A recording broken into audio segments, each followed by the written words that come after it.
बंडू आंदेकर आणि कृष्णा आंदेकर जेलमधून फोनवरून मीटिंग्स घेतात असा दावा आयुष कोमकरची आई कल्याणी कोमकरनं केलाय। तर आंदेकर आणि कोमकर टोळी युद्धातनं अक्षय म्हस्केची हत्या करण्यात आली आहे। वनराज आंदेकर हत्या प्रकरणातील आरोपी आकाश म्हस्के याचा तो भाऊ होता।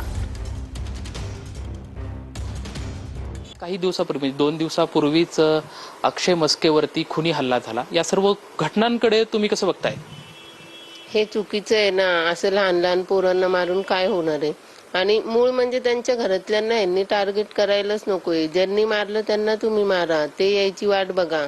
हे असे सगळ्यांचे खून करून तो आयुष पण बिचारा शिकत होता, त्याचं पण आयुष्य उद्ध्वस्त केलं। आता ह्या मुलाचं पण, ते गणेश काळेचं पण असं करून काय भेटणार आहे? किती लोकांची तळतळाट घेतात हे त्यांना कळत कसं नाही? हे पहिल्याचेच कर्म आता त्यांच्या माथी आलेले आहेत। गप्प भोगावं, आता शांत जेलमध्ये आहेत तर शांत बसावं ना।